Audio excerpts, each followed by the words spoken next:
Once again very morning third class. हम लोग अपना चैप्टर कंप्लीट कर रहे थे the wings of Icarus adapted from tales of long ago retold by Enid Blyton.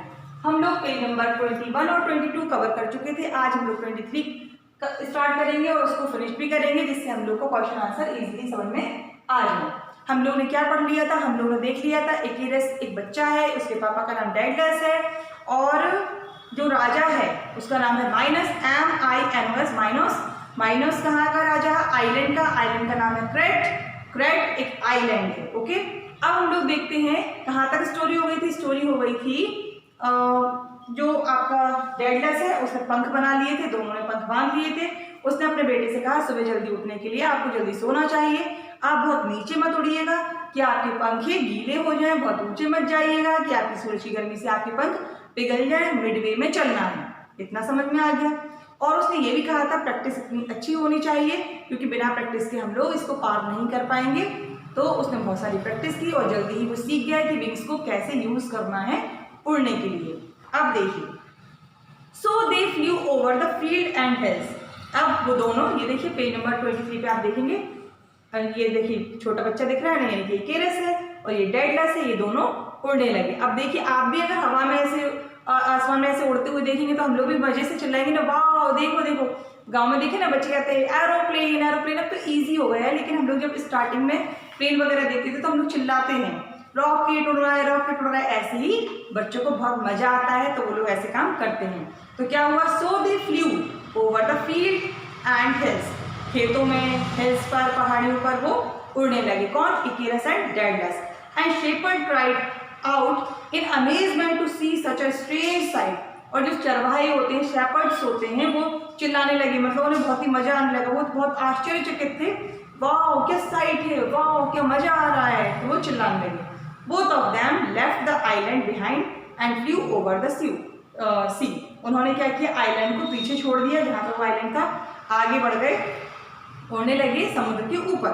इकेरस was excited and happy. अब बच्चों को तो बहुत मजा आता है ना, वाह बताओ उसे क्या लग रहा है कि पंखों में उड़ रहा हूँ। किसको? इकेरस को। इकेरस वॉज एक्साइटेड एंड हैप्पी, बहुत ही खुश था, एक्साइटेड था। But soon feeling safe on his wings, मतलब उसे क्या लगने लगा, मैं तो उड़ सकता हूँ, मैं बहुत कुछ कर सकता हूँ। He flew higher into the air, वो बहुत ही ऊपर हवा में उड़ने लगा। He was cold. अब देखिए कोल्ड क्यों आया? आप कुछ समझिए, समुद्र के पास अगर हम लोग रहेंगे तो हम लोग ठंडा हो जाएगा। हम लोग को ठंड लगती है तो हम लोग क्या करते हैं? रजाई वगैरह ओढ़ लेते हैं, कंबल ओढ़ लेते हैं, वुलन क्लोथ्स पहन लेते हैं, या फिर हम लोग धूप में बैठ जाते हैं। तो इसको भी कितना बहुत ही कोल्ड था समुद्र की वजह से। तो क्या किया इसने? ये पहुंचा, मतलब सन की जब ऊपर ऊपर उड़ने लगा तो इसे बहुत अच्छा लगने लगा, वार्म, मतलब खुश, अच्छा लगने लगा। ही फ्लू स्टिल हायर, अब और ऊंचे उड़ने लगा क्योंकि उसे अच्छा लग रहा था। रिजॉइसिंग द हीट, मतलब जो हीट आ रही थी, जो गर्माहट आ रही थी, उसे बहुत रिजॉइस फील करा रही थी, बहुत अच्छा फील करा रही थी। As he flew too high, अब वो बहुत ज्यादा जब ऊंचे उड़ गया, the sun began to melt the wax and held that the feathers. अब देखिए, अब उसने क्या किया? अब सन के, वो तो मर्जी से ऊपर उड़ता जा रहा, उड़ने की वजह से जो वैक्स थी, जो गर्माहट मिली, तो उसके जो पंखों में मोम लगी हुई थी, वैक्स लगी हुई थी, वो गलने लगी, मेल्ट होने लगी। They became loose and floated down to the sea, अब वो लूज होने लगी और गिर गई पंखे, उसके उसमें से टूट के उसके पंखे गिरने लगे और क्या? समुद्र में तैरने लगे। Icarus beat his arm up and down in fear, अब वो इकेरस को डर लगने लगा तो ऊपर ऐसे फड़फड़ाने लगे हाथ पैर, वो मतलब बहुत कि अब क्या होगा। But his wings would no longer support him, लेकिन अब उसके जो पंखे थे वो उसको सपोर्ट नहीं कर रहे थे। उसने अपने पापा की बात भूल गया। His wings would no longer support him, down he went, at last the sea swallowed him, he drown. मतलब क्या? अब बेचारा उसके पंखे जब नहीं काम कर रहे तो वो नीचे डूब गया और जो समुद्र था उसने उसको गटक लिया। स्वैलोड मतलब गटकना या नील लेना। तो यानी कि मतलब क्या? समुद्र तो उसको खाएगा नहीं, लेकिन ऑटोमेटिक से जो उसमें गया तो डूब जाएगा, ड्राउन हो गया, वो उसमें ड्राउन हो गया। कौन? इकेरस, इसमें सी में। Daedalus suddenly turn to see if his son was following him. तो देखिए, अब फादर लोग, उनको पेरेंट्स को चिंता होती तो उसने तुरंत पीछे टर्न होकर देखा कि मेरा बच्चा मेरा पीछे से आ रहा है कि नहीं। He called out in fear, अब उसने अपने बच्चे को नहीं देखा तो क्या चिल्लाएगा ना, Icarus my son where are you, Icarus where are you my son. But there was no reply, क्योंकि इकेरस का क्या हुआ, वो तो डूब कर मर चुका है। इन डिस्पेयर मतलब अब उसकी याद में उसकी मतलब अब डिस्पेयर का मतलब होता है बहुत ही दुख में गहन, बहुत ज़्यादा दुख हो जाना। In despair Daedalus flew down to the water of the sea and there floating on the waves were feathers that had been in his son's wing। Daedalus ने मतलब नीचे को साइड गया, समुद्र पे देखा, वहाँ पे फ्लोट कर रहे थे, उसकी जो जो लहरें थी उनके ऊपर से वो पंखे तैर रहे थे, और वो क्या थे, उसके सन के ही फेदर्स थे, सन के ही पंखों के टुकड़े थे। नाउ डेडलस न्यू, अब डेडलस को समझ में आ गया कि इकेरस हैड ड्राउंड, कि इकेरस डूब चुका है। एंड ही क्राइड बिटरली, अब वो बहुत बुरी तरह से चिल्लाने लगा, रोने लगा।